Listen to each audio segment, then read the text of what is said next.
ერთ წამით. სად არის 1000 წელიწადო? დასავლეთი უკრძალავდა მაგას. როგორც ექცევი თქვენ დღეს თქვენს მუშებს, აი ეს მორჩება, ამას არავინ არ აიტანს იცოდეთ. და დაიწყეთ ეხლა გადამზება და გადაწყობა. ვინ მოდის დასავლეთიდან? თესლები კი შემოიყვანა ძმა. ოცნების ხელისუფლება როგორ ექცევა პენსიონერებს და ვეტერანებს და სოციალურად დაუცველებს და დამსახურებულად მოექცევით ჩვენს ოპოზიციას და არ იქნება ეს ძალადობრივი იდეოლოგია გამოყენებული როგორც არის პრინციპში ახალგაზრდაა ჯერ.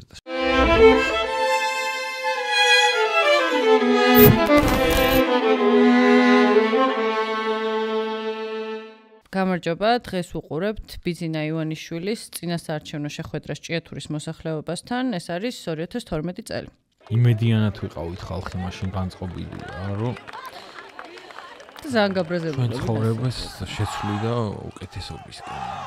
საქართველოს გაუმარ! აი ესეთი მომართულებია. ესია საკუთარ სამშობლოში ხალხს სამსახურის შოვნა არ შეუძლიათ და არ შეუძლიათ პროფესიის მიხედვით დასაწყისად. აი რაც ჩამოთვალეთ სასამართლოს. ანუ ამ განცხადებიდან რამდენიმე წლის მერე, ესე იგი მოგმართავს მთელ ერს, რომ აგერაო, მოკლედ იაფიფრენებიო.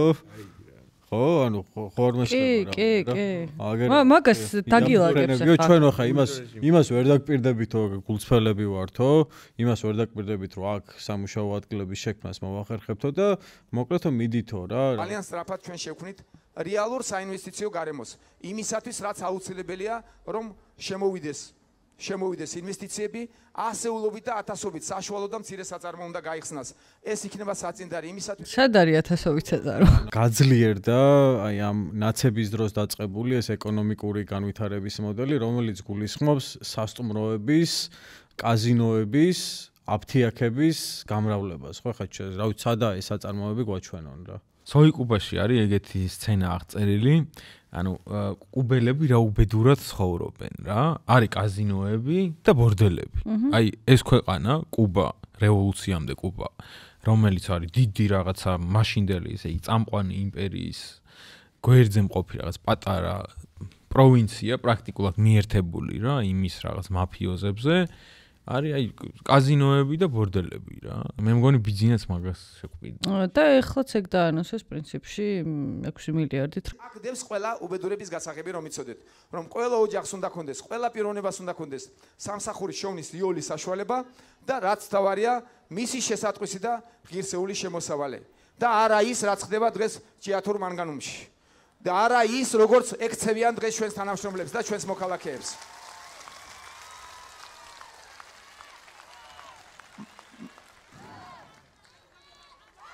მართლა რა იმედითაა ხალხი რა. მე არ ვიცნობ პირადად მაგათ მეპატრონებს და ვინ არიან, ჩეხები არიან, მგონი თუ არ ვიცი ვინ არიან, ჭიათურ მანგანუმის ინვესტორები ვინც არიან. მე არ ვაპირებ მათ შეშინებას. პირიქით, ჩვენ ყველა ინვესტორს მაქსიმალურ ხარდაჭერას აღმოუჩენთ და მაქსიმალურად დავეხმარებით უგნებავთ პირადი გარანტიებით და პირადი ფინანსებითაც კი. მაგრამ აი ვის ეხმარება ახლა პირადი გარანტიებით? ეს ვიღაც ჩეხებიო თუ რაღაც არ ვიცით, ანუ ჩვენ არ ერთხელ გვითქვამს, რომ ეს კოლომოისკი ჩეხებიო, ხო, ჩეხები თუ ვიღაც არიანო. ანუ რეალურად უკვე 2006 წლიდან პრივატ ჯგუფს აქვს რა, ჭიათურ მანგანუმი წაღებული, რომელიც მერე გადაიქცა ჯორჯიან მანგანეზად და 2006 წელს უკვე კოლომოისკია უკრაინელი მეპატრონე, სანქცირებული, მნიშვნელოვანია ეგ თქვა და ისიც მნიშვნელოვანია სხვა შორის არავინ არ ახსენებს ხოლმე რომ საინტერესო ფაქტი არის რომ უკრაინაში ნაციონალიზაცია მოხდა იმ ობიექტების, რასაც კოლომოისკი ფლობდა რა. ამ ბანკის ეხლა რა. ტალპრივატ ბანკი რო იყო. ხო, ეგრე ვიცი, მაგაზე თავს არ დავდებ, მაგრამ ხო რა. დაიჭირა მგონი. ხო. და მაგ დროს მოხდა ეს ნაციონალიზაციაც. ხო და საინტერესო არის ის, რომ ეს ხო არის ახლა 2012 წელი და 2013 წელს ეს ვითომ ახალ რაღაცას აფორმებენ, ვითომ მენეჯმენტი იცვლება და არაფერი არ იცვლება. უნდა შეიცვალოს შრომის კოდექსი და ის უღირსო დამოკიდებულება, რომელიც დღეს გაგაჩნიათ თქვენ, ხელმძღვანელობა ჭიათურ მანგანუმის და გამგეობის, როგორც ექცევით თქვენ დღეს თქვენს მუშებს, აი ეს მორჩება, ამას არავინ არ აიტანს იცოდეთ. და დაიწყეთ ეხლა გადამზება და გადაწყობა. ერთი რაღაცა პროგრესის ნაბიჯი არაფერი არ გაუმჯობესებულა, რაც განიცადა ამ ქალაქმა რა. ამხელა დაპირებით მოდიოდა ადამიანი, ამხელა იმედი მისცა ქალაქს და ან უბრალოდ სინამდვილეში არც კი უფიქრია, რომ რეალურად რაღაცა გაკეთებულიყო, ხო? უბრალოდ არჩევნების მოგება იყო მიზანი და რაღაცა ყველაფრის თქმა ამ არჩევნების მოსაგებად.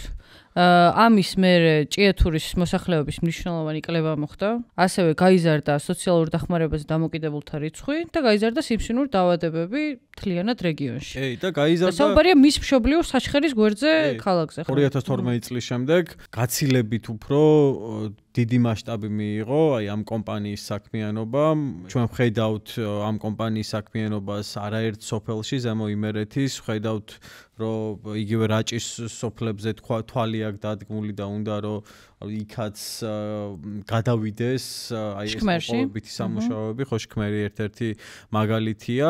ვიღაც იტყვის რომ ხე რატოა ცუდი თუ გაფართოვდა ეს საქმიანობა, ხო?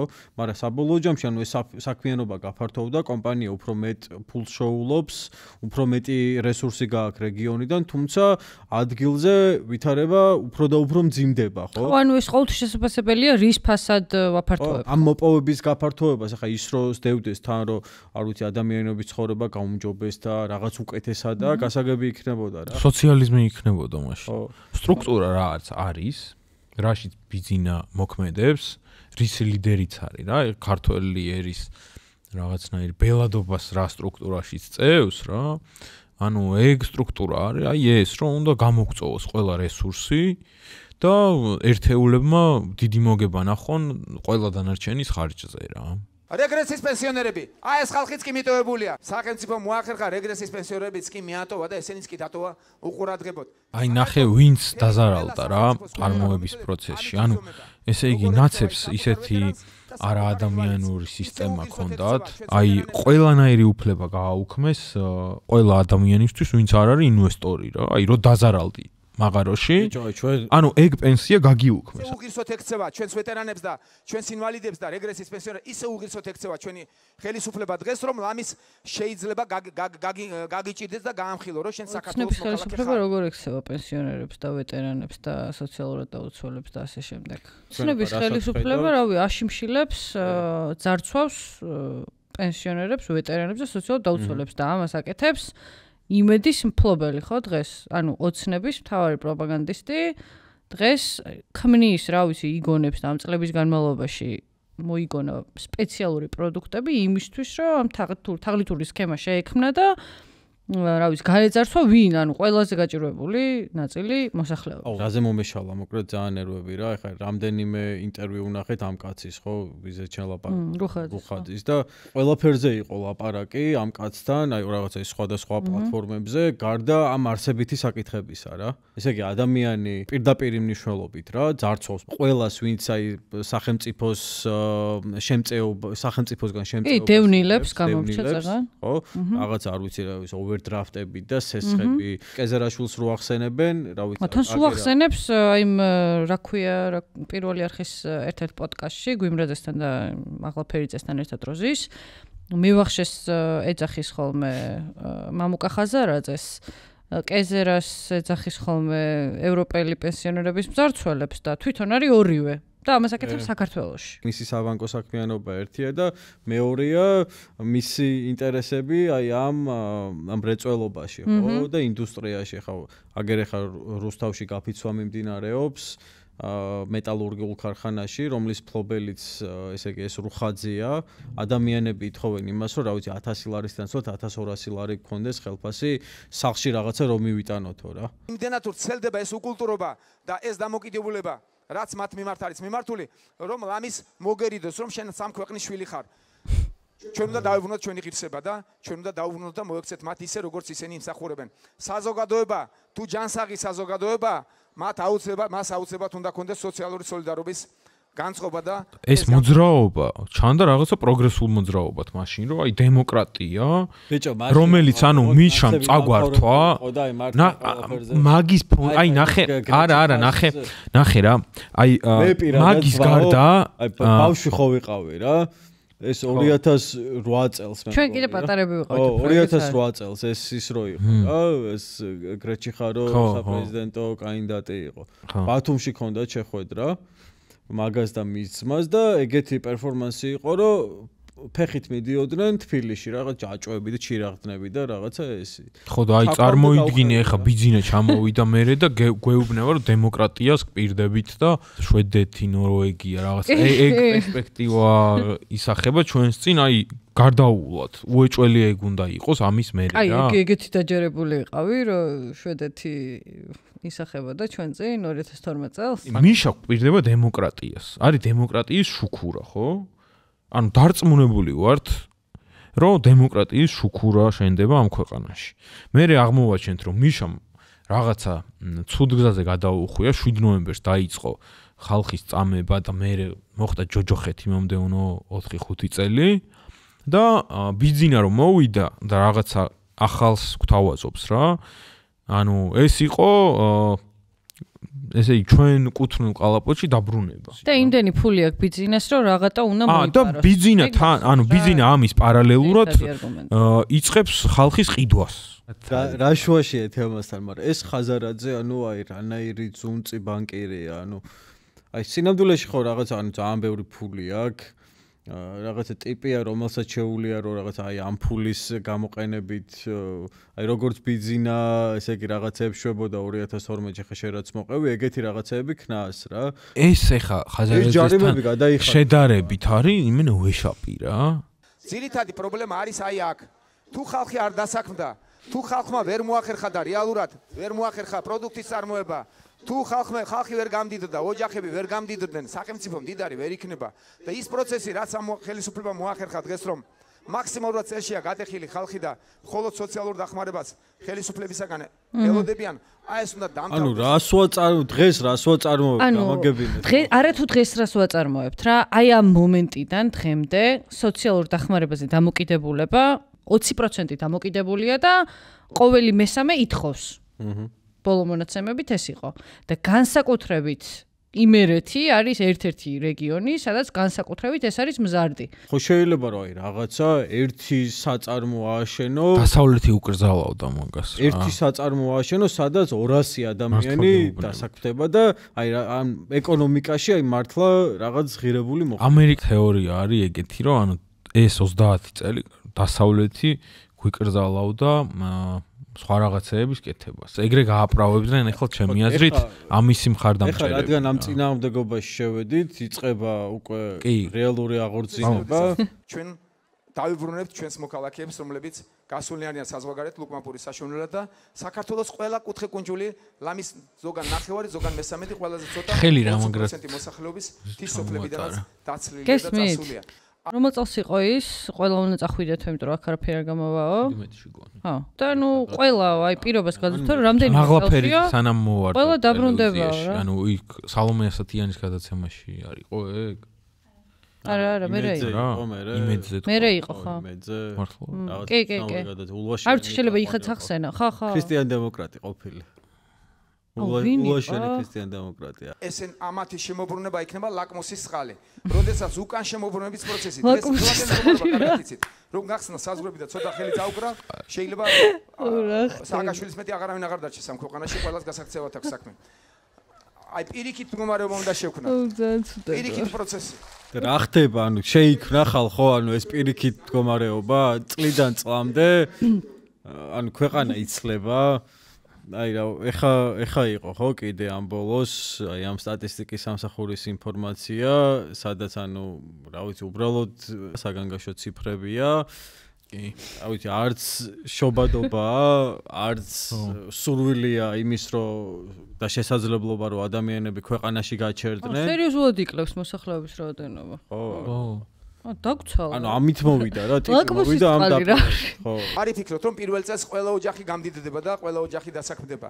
ეს პროცესი რამდენიმე წელიწადს დაიჭერს, მაგრამ პირველ წელსვე გაჩნდება, განცდა და გაჩნდება მომავლის წმენის იმედი, რაც განცდა. ერთ-ერთი დაპირება, რაც შესრულდა ეს იყო განცდა, რომელიც პირველ წელს გაჩნდა. დღემდე მოკლედ ვინც ინარჩუნებს ახლა აი ამ ქართული ოცნებისადმი რაღაც აი ამ ლოიალობას, ანუ ეს განცდაა რა. ხო. ანუ მეტი არა ვიცი, არა, ეგეც აღარ არის. ვიღაცებს აქვთ გადავადებული. კი, ანუ ეხლა გამოაცხადა ქვეყანამ სუვერენიტეტი და ის პირველი წელი ეხლა მიდის გამოძიება ნაცების საქმეების. აი ესევე და მოველოდოთ ჩვენგან წასულ ქართველებს, რომლებიც საზოგადოებრივ არიან წასული. აი პროცესი რომ დაიწყება აღზევის მიდი რომ გაჩნდება ცხოვრებაში სხვანაირი საქართველოში ცხოვრება სხვანაირი გახდება და სასიამოვნო გახდება. იმედი გაჩნდება, სახეები შეიცვლება. დღეს რომელ კუთხეში არ უნდა ჩახვიდე და გაიარო და თუ ხედავ ადამიანები ყველა დაფიქრებული, ყველა დაღონებული, ყველა დამძიმებული დადის. ყველა ძალიან პრობლემატურია. სამაგერო დღეს ყველა ბედნიერია. ძალიან საინტერესო ცხოვრება. 1 მილიარდ დოლარიანი ფონდის შევქმნით ჩვენ რომ სოფლის მეურნეობას პირველ ეტაპზე გავუმართოთ ხელი და ყველა გლეხს, ყველა ოჯახს კონდეს საშუალება იაფი და ხანგრძლივი კრედიტების მიღების. ის ვინც აქტიურია და იცის რომელი საწარმო უნდა დააფუძნოს და თქვენ უნდა გახდეთ ამ საწარმოების მეპატრონები და არა ის რამდენიმე კაცი ფეოდალებით ყველა კუთხეში ჩახვალ და ნაციონალური მოძრაობის წევრები როგორც ფეოდალები ადრე ისე განაგებენ კუთხე კუნჭულს რამდენიმე კაცი ესევეა ჭიათურაც. და მე ძალიან კარგად ვიცი რაც ხდება აქაც. ანუ ძალიან კარგად იცის რა ხდება ჭიათურაში, ძალიან კარგად იცის რომ ფეოდალიზმი არის, რა ვიცი, ყველაზე გამოკვეთილი თუ სადმე არის მართლა ჭიათურაში ეს იქნობა და ვიცით ჩვენ კაზრეთის მაგალითი ავიღოთ ტყიბულის.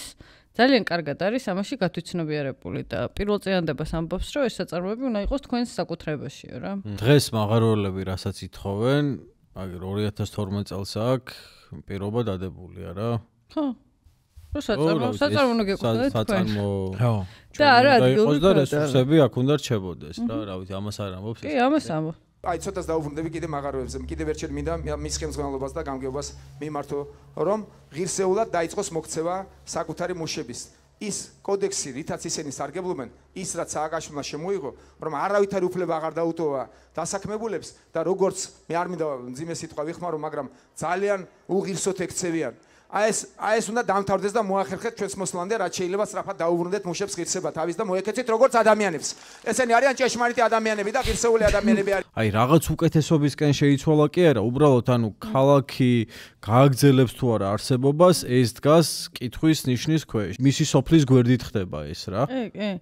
და ტრაგედია რა არის, რომ პრობლემას რასაც თვლის რა, რასაც სახავს, ყველაფერი მართალია. რასაც აღწერს.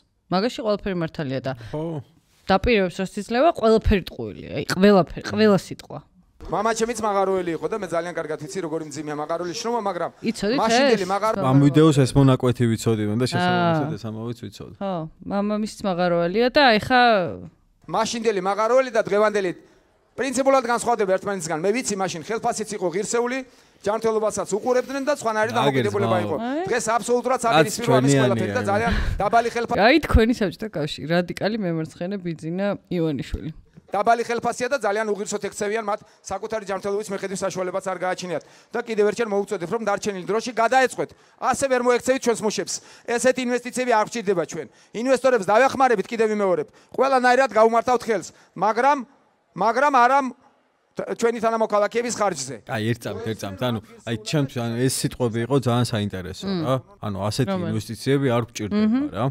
ანუ აი დღეს მოდი ამას შევხედოთ როგორი ინვესტიცია მუშაობს ჭიათურაში. კომპანია მზადაა და პრინციპში ამ პრაქტიკას მიმართავს, რომ აი მაგალითად საცხოვრებელ კორპუსებს ძირი გამოუთხაროს მანგანუმის ამოსაღებად. შოკირებული ვიყავი, აი ამ ადგილზე მოხვედრით რა, ანუ რა ვიცი, ამ კორპუსებში ბავშვები ცხოვრობენ, ქალები ცხოვრობენ, რა ვიცი, ბავშვები და რა ვიცი, უბრალოდ რანაირად შეიძლება აი რაღაცა ეს ხდებოდეს რა. ყოველ წელს გაფიცვაა ჭიათურაში, მათ შორის ქართული ოცნების პირობებში. ანუ პრაქტიკულად ყოველ წელს გაფიცვაა, რაც იმას ნიშნავს, რომ უბრალოდ აი ადამიანებს სხვა გზა აღარ აქვს, სული ეხუთებათ და ეს გაფიცვაც ამის გამოხატულებაა რა. გაშაობის პროპაგანდის პარალელურად კობახიძე პაპუაშვილი თან რაღაც ტიპის ამ მესამე თუ მეოთხე ძალა წარმოაჩენენ ქართულ ოცნებას და ხელისუფლებას, რომ სახელმწიფო აქ ინტერვენციას ვერ გააკეთებს და დიდი იმედი აქვს, რომ ინვესტორი, რომელიც გაჭირვებულ მდგომარეობაშია, იმიტომ რომ ეს ხო აუცილებელი დაშვებაა რა, რომ რეალურად კრიზისი არის სოფლიო ბაზარზე და ასე შემდეგ. და იმედი აქვს, რომ ინვესტორი კეთილნებას გამოიჩენს, ეს ინვესტორი, იგივე ინვესტორი, ვიზეც ამ ვიდეოში ლაპარაკობს. და ეს საკითხი გადაწყდება მშრომელების სასარგებლოდ. სოფლის მეურნეობა იქნება ჩვენი ერთ-ერთი პრიორიტეტი და ვაგრძელებ რომ ძალიან მოკლედ გეტყვით, იმიტომ რომ სხვა საკითხებს დღეს გადავყევით, თუმცა თქვენ ბევრი იცით ამის შესახებ, მე მგონი ის რომ რატომ სოფლის მეურნეობა, იმიტომ რომ საქართველოს ყველა კუთხეში ქართველების საქართველოს მოსახლეობის აბსოლუტურმა უმრავლესობამ კარგად იცის მიწასთან მუშაობა და ჩვენ შეგვიძლია ძალიან სწრაფად 100,000-ობით ოჯახს მივცეთ საშუალება რომ საკუთარი ოჯახები მაინც გამოკვებონ. თქვენ გექნებათ საშუალება იაფი და ხანგრძლივი კრედიტების. კრედიტების დიდი ნაწილი იქნება 0%. სიმენა, აი ეს არის მოიცა ეს ისეთი უსინდის ტყუილია, აი ესეთი ტყუილი ჭიათურელებს ეუბნება რომ სოფელს მივხედავთ, იმიტომ რომ თქვენ მაგრად იცით სოფლის მეურნეობა რა და იქნება იაფი კრედიტი. ანუ რა იაფი კრედიტი, რა სოფელ, ანუ ნახე, სოფელს მიხედავ კი არა, ანუ ესე იგი რეგიონი მიდის იმ მიმართულებით, რომ ანუ სუმთლიანად რომ გადაითხრება ამ კარიერებით, შქმერში უნდა გააგრძელონ მერე. ანუ რაჭაზე არის მიმდგარი უკვე ეს 9 რა, რომელიც იმას ნიშნავს, რომ რაც გადათხარეს, ანუ იქ ერთი 100 წელი, ანუ ბალახი არ გაიზრდება. რაც შეეხება თესლების შემოტანას, გამოყვანას, ნერგების შემოტანას, ნახეთ ვაზის ჯიშები როგორ აღვადგინეთ და შეიძლება მარიხუანის თესლების შემოტანა და გამოყვანა და რაღაც მაგაზე ხო არ ბაზრობს ნეტა. თესლების შემოტანას როცა ვაპირებდა მაგის ინდუსტრიის მოწყობა. თესლები კი შემოიყვანა ძმა. ყველა საჯარო მოხელეს უნდა კონდეს არჩევნის საშუალება, ნებისმიერი იდეოლოგიის არჩევის საშუალება. ჩვენ მოვალ და იმის მაგალითსაც ვაჩვენებთ ჩვენს ხელისუფლებას. როგორ კულტურულად მოექცევით ჩვენს ოპოზიციას. 12-ი არ ვიცი, მაგრამ პირველი წლები და რაღაცები ეშინოდა ხალხს რა. ანუ ხალხო დიდი ამასუნთქვის წლები. უდაბლესი, ანუ უდაბლესი თანამდებობის საჯარო მოხელეებს, ანუ არ ქონდათ აი Facebook-ზე აზრის გამოთქმის უფლება და რაღაც, ანუ ვაფშე. მაგრამ ეს მოდის ბიზნეს, ეს ბიზნა ეხა რა ტონალობაში ლაპარაკობს, რა ლექსებში ლაპარაკობს და ეს ეხა ბოლოს რო ინტერვიუ რო ქონდა, კაცის რძეს და რაღაცებზე რო ლაპარაკობს, ანუ ორი ვაფშე სხვადასხვა ტიპი. კი, ეგრეა. არა, მე მგონი რომ ერთი ტიპია, უბრალოდ რაღაცნაირად სიტუაცია შეიცვალა ამის გარშემო, ესე იგი ძალა უფლებაც გაიზარდა, ანუ ოპოზიციაში აღარ არის უკვე ხა, ანუ აღარ დგას ტრიბუნაზე, სადაც გვეუბნება რომ აი ხმა მომეცით რა. მაგრამ თვითონ ეს ჩაბნელდა აი. მე რის თქმა მინდა, რა თქმა ხო აი ძალა უფლება, ესე იგი, ანუ საქართველოს რომ მოაჯდა კარგად, გარშემოც რომ ესე იგი მიმოიხედა რომ რაღაც იქით ერდოღანი, აქეთ ალიევი, იქით პუტინი, რაღაცა ირანი, დასავლეთიდან ვინ მოდის დასავლეთიდან? ანუ რა მოდის დასავლეთიდან, აი ბიზნესთვის მესიჯი რა. ტრამპი მოდის და მოვიდა რა. ხო, ანუ ტრამპამდეც რა იყო, ორბანები და რაღაცა ესეთი რაღაც ბნელეთის რაინდები. ხო, ანუ სოფლიო წესრიგი იდეალური იყო რა. კი, ხო და ნუ ბიზნა, ანუ ძალიან კარგად ერგება ვაფშე იმას რა ქვია. პირველი წლების ამასუნთქვა და ის გასაგები, მაგრამ მთელი ამისი გამოსვლა აწყობილია მაგაზე, როგორი არ უნდა იყოს, ხო? და როგორ რის შეთავაზება შეუძლია სანაცვლოდ. ანუ დღეს რა ვიცი ხა ვინმე თუ კიდე არიცით, რასაც საჯარო მოხელეებს უკეთებენ, არის კანონში მიიღეს შესწორება, ხო, იმისთვის რომ ადულად გაყარონ სამსახურიდან რა. იმიტომ რომ რავი რაღაც არ ემორჩილებოდნენ ვიღაცები და მართლა ძალიან ისეთი წმენდა მიდის რა. სტრუქტურებში დაწყებული მერიებით დამთავრებული არ ვიცი მე რა ვიცი. იუსტიციის სახლში ხდება იგივე, სამინისტროებში ხდება იგივე, დღეს თავდაცვის სამინისტროშიც ვნახეთ იგივე ამბავი. დამსახურებულად მოექცევით ჩვენს ოპოზიციას და არ იქნება ეს ძალადობრივი იდეოლოგია გამოყენებული როგორც არის დღეს და აღარასდროს აღარ გაგვიგვირდება რომ თურმე საჯარო მოხელე ოპოზიციას უჭერს ხარს, ეს გახდება ჩვეულებრივი მოვლენა. ესე უნდა იყოს დემოკრატიულ ქვეყანაში და ესე უნდა იყოს ნორმალურ სახელმწიფოში. ჯერა ამას ამ მომენტში რომ როგორ წარმოუდგენია დემოკრატიული ქვეყანა. პრინციპში ახალგაზრდაა ჯერ. ყველას ნუ გავანძღავთ. ის ვინც კანონდარღვევა განახორციელა, ის ვინც ის სამართლის საქმე, ყველას ერთად ნუ შევყრით, ყველას ნუ გავანძღავთ. ის რომ საჯარო მოხელია დღეს, ეს დანაშაულად ნუ ჩაეთვლებათ. არ მოექცეთ ესე. არიან იქ ერთეულები, ვინც კანონდარღვევებს ახორციელებენ, აი მათ მოვთხოვოთ პასუხი და ისინი აუცილებლად კანონის წინაშე პასუხს აგებენ, მაგრამ ესე ტოტალურად ყველას ის დანაშაულად ნუ ჩაუთვლით საჯარო მოხელეობას, ესე ნუ ვიქნებით. ჩვენ უნდა მოვახერხოთ, რომ ამ უღირსო ხელისუფლების ქცევები არ გადავიღოთ. ჩვენ ღირსებით უნდა უპასუხოთ ყველა მათ უღირსო ქცევას. ჩვენ ღირსეულად უნდა მოვექცეთ ჩვენს თანამოქალაქეებს. თქვენ განწყობა უნდა შეიცვალოთ. ყველას უნდა კონდეს საშუალება ინტეგრირება ჩვენ საზოგადოებაში. ის რასაც აკეთებდა ეს კაცი წლების განმავლობაში, ეს იყო კატასტროფა. ის აპირისპირებდა ყველა განსხვავებულ აზრს. ის აპირისპირებდა კუთხეებს. ის აპირისპირებდა თუ გნებავთ სპორტსმენებსაც კი. ის რისთვისაც ჩვენი წინაპრები იღწვოდნენ საუკუნეების განმავლობაში და ჩვენ მივიღეთ გაერთიანებული საქართველო, ესენი ანგრევდნენ და აკუცმაცებდნენ. არ გადაიღოთ. არ დაიბნეთ ხალხო. მოსახლეობის ნახევარი გამოაცხადა აგენტად, კოლექტიურ ნაცად. კიდრეებად. ხო, აი ამ სპორტზეც ის იყო. სპორტსმენებს როგორ ხაზი გაუსვა? უბრალოდ როდესაც სპორტსმენებმა აი ამ არ ვიცი თუნდაც ამ ძალადობაზე, პოლიციურ რეჟიმზე ხმა მოიღეს, ესე იგი მთელი პროპაგანდა და ირაზმა აი ამ სპორტსმენების წინააღმდეგ. ანუ ყველა ფედერაცია რა მდგომარეობაშია, აქვთ წაღებული, ხო? ნუ განსაკუთრებით ეს, რა ვიცი, ძალოსანი სპორტსმენები და რავი, ეგეც ხო რანაირი ამბავია, რომ ამ სპორტსმენებს, რომლებსაც რავი არაერთის ოლიმპიური ჩემპიონის სტატუსი აქვს და შემდეგ ეგრევე პარტიაში ეპატიჟებიან და ისიც ახლა ძალიან კარგად ვიცით, კიდე რამდენი დაპატიჟეს და რამდენმა უარიც უთხრა, ხო? ღირსეულად უნდა დავიბრუნოთ ჩვენი ყველა მოქალაქე. ჩვენ ღირსეულად უნდა მოვექცეთ მათ და მივცეთ საშუალება, რომ ჩვენს რიგებში ჩადგნენ ისენიც. ხო, თან პრობლემა გაირო, სივრცესაც არ გიტოვებს რა, დღეს ეს აგენტად გამოცხადების ფონზე და განსხვავებული აზრის აბსოლუტური დევნის ფონზე, ფაქტობრივად გეუბნება, რომ თანაცხოვრება შეუძლებელია რა, თუ ზუსტად არ გაიმეორებ იმას, რას მე მინდა. ყველაზე მეტად თქვენი მერიდება, რომ თქვენ მეზობლად სხვები ახერხებდნენ, თქვენ ვერ ახერხებდით. ამის მიზეზი არ იყო ის, რომ თქვენ სხვანი ხართ ჩემთვის. მე ისევე მიყვარხარ თქვენ. როგორც საჩხერლები, მხოლოდ მიზეზი იყო ერთადერთი, რომ ვერ წუდებოდა სავატყოფო, იქ რიგები ვერ ახერხებდა ამას. ეხლა ვაფართოვებთ, კიდევ корпуსი გავა. იქ მოახერხებთ და რაც თავარია, აქაც გავაკეთებთ და არ იქნება, რომ თქვენ საჩხერეში სახვიდეთ სამკურნალოდ. აი აქ მოხერხდება და აქ დაფუძნდეს ყველა. ვარ გაქვთ ჭიათურასო და საჩხერეშიო ვერ გიღებთო რა, იმიტომ რომ გადაჭედილია. ძალიან კონკრეტული დაპირება და ძალიან კონკრეტული სიტყვაა, ხო, აგერ ადამიანის მიერ ნათქვამი.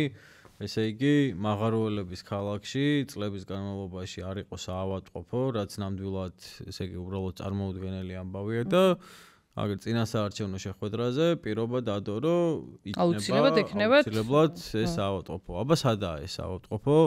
თუ შეუძლია ვინმეს, რა ვიცი, აი ამ პარტიის მხარდამჭერს, გულშემატკივარს გვაჩვენეთ რა. ანუ არ იმსახურებს ჭიათურა ერთ საავადმყოფოს იმის გათვალისწინებით, რომ აი ამ მოპოვების გამო არაერთი დაავადების ძალიან მაღალი შემთხვევაა, იმის გამო, რომ აი ამ მაღაროელებს სხვადასხვა პროფესიული დაავადებები შეიძლება ჰქონდეთ და ასე შემდეგ, ხო? აი რანაირად შეიძლება უბრალოდ იგივე სიტუაცია სხვა შორის ტყიბულშიც და კაზრეთში და ასე შემდეგ, ხო? ყველა ნორმალური სახელმწიფო ცდილობს იზრუნოს საკუთარი მოქალაქეების ჯანდაცვაზე. ეს ჩვენი ვალდებულება იქნება და არა ის, რომ ვინმე დაგამადლოს. ამის მოვალეობა ექნება ჩვენს ხელისუფლებას და ჩვენ ამას აუცილებლად მოახერხებთ. და არ დავჩებით იმაზე, რომ თითოეულ მოქალაქეს ექნება დაზღვევა, რასაც ჩვენ ვახერხებთ, ეს არის საწყისი მხოლოდ იმისა, რომ ჩვენ უნდა მოახერხოთ და ჭეშმარიტად ვიზრუნოთ საქართველოს თითოეულ მოქალაქის ჯანმრთელობაზე. ეს არის სახელმწიფოს ვალი, ესაა ხელისუფლების ვალი და ჩვენ ამას გვიდებით და აუცილებლად ნაბიჯ-ნაბიჯ განვახორციელებთ. ის დაზღვევა, რომ საქართველოს თითოეული მოქალაქე იქნება დაზღვეული და ელემენტარული ჯანდაცვის მიღების საშუალება იქნება, ეს არის მხოლოდ დასაწყისი და არ იქნება საკმარისი. და ყოველთაოდ ჯანდაცვა პრინციპში რაღაც მე მგონი ერთადერთი პროგრესული იდეა იყო. მე ამ განხორციელებაში რა როგორ მოხდა? ანუ ეს ხო ამას არ მოუგონია, ანუ რაღაც ძალიან საბაზისო გააკეთდა. რამდენიმე წელია საყოველთაო ჯანდაცვა, საყოველთაო აღარაა. ეგეთი მოცემულობა გვაქვს. და მეორე მხრივ ეს ხო, რომ იმის გამო, რომ ესე იგი სახელმწიფომ არ აიღო პასუხისმგებლობა ამ სერვისის მიწოდებაზე. გაძვირდა ნელ-ნელა და კლინიკებმა წარმოუდგენელი შემთხვევები დაფიქსირდა, ხო, ხა მაგალითად გვახსოვს მე მგონი ბათუმის საავადმყოფოში იყო, ხო, სამშობიაროში, როდესაც აი ერთ რომელიღაცა წელს აი ამ ესე იგი საკეისრო ოპერაციების რაოდენობა აი უცებ რაღაცა გახუთმაგდა რა. და ნუ თურმე იმიტომ რომ აი ამით საავადმყოფო უფრო ბევრ ფულს აკეთებს და ნუ ეს მაგალითიც რად გვინდა აი ხა ბიზნესს საფინანსებს მანდატს საქართველოში ყველაზე შემოსავლიანი ბიზნესი აფთიაქე აფთიაქებია და ეს საავადმყოფოებია რა ეს EVX-ის პარლამენტარების, ბანკების, აქაც მათ საკუთრებაშია ძირითადად. ანუ ეს იყო რაღაც ელემენტარული, ხო, რაც ჩვენ სინამდვილეში ძალიან რასაც ჩვენ ვითხოვდით, აი მუშები რო ცვიოდნენ კორპუსებიდან მაგალითად, ხო გახსოვთ რაღაც პერიოდამდე რა. და მაგას მიყვებოდათ ამ პროტესტები.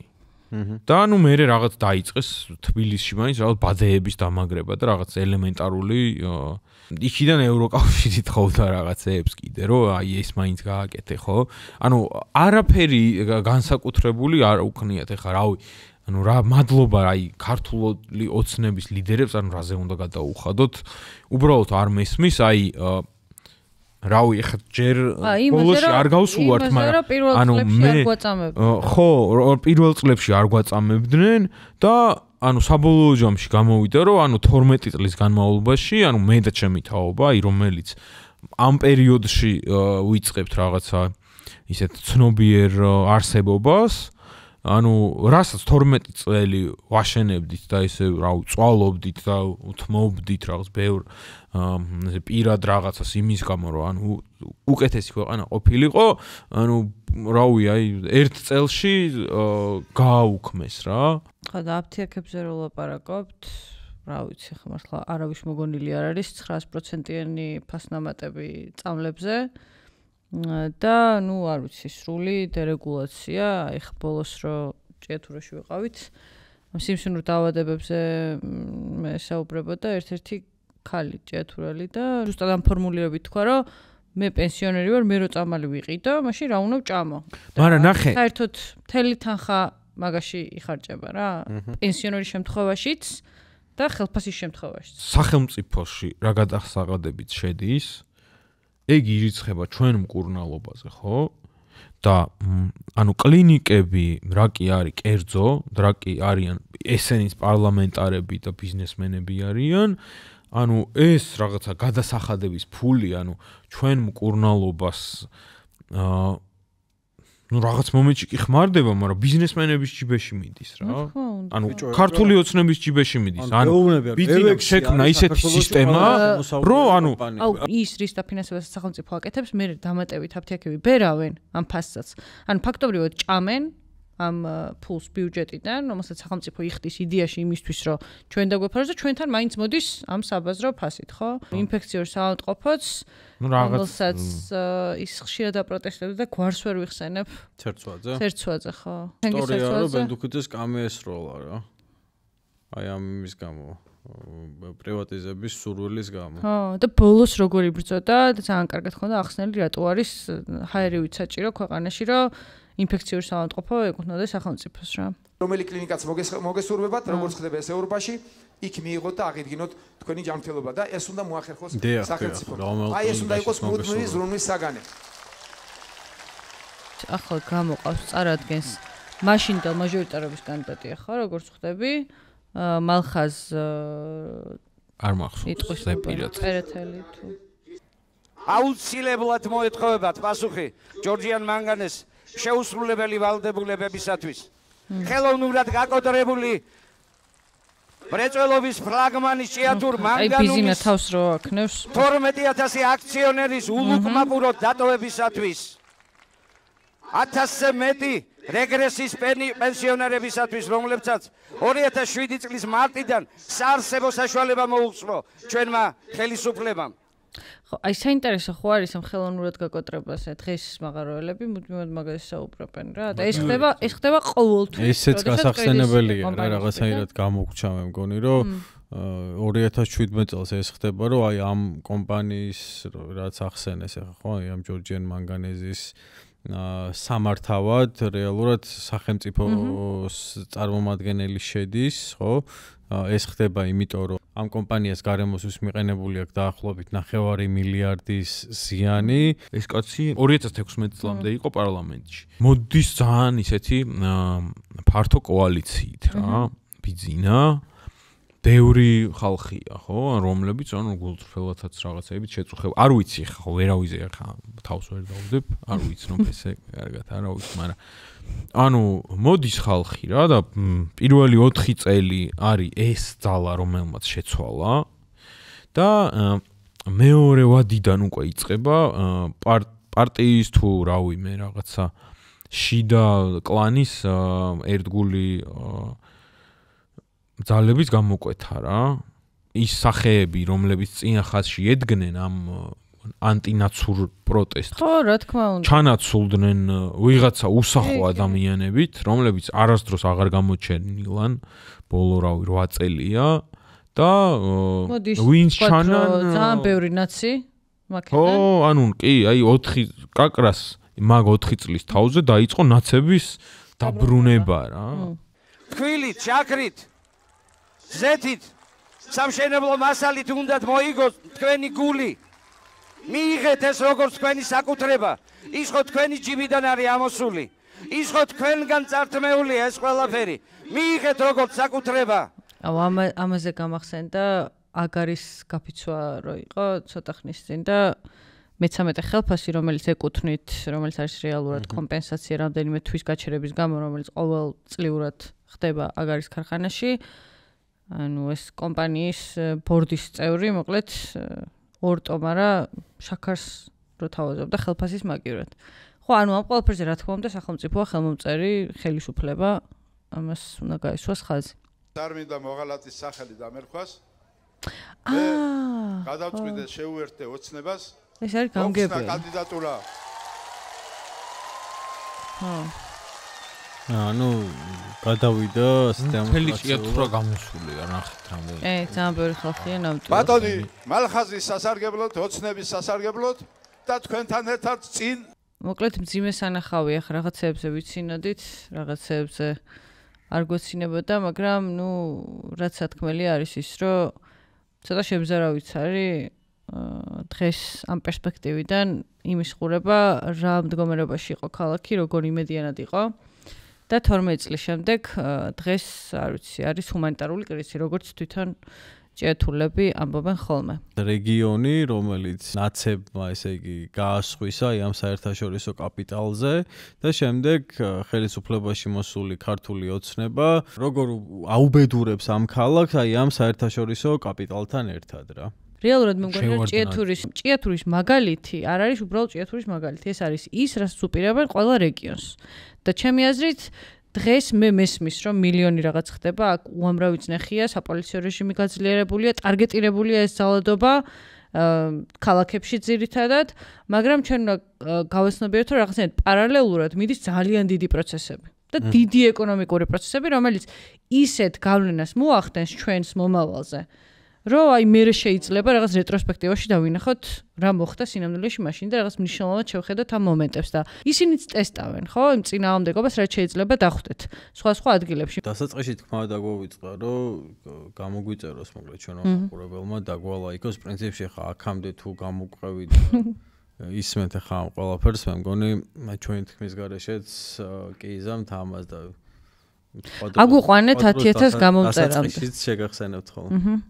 ასევე კომენტარებში თუ შემოგთავაზებთ, რა იქნება თქვენთვის საინტერესო რომ ჩვენ უყუროთ ერთად, აუცილებლად გავითვალისწინებთ და ველოდებით შემოთავაზებებს. მადლობა და დროებით.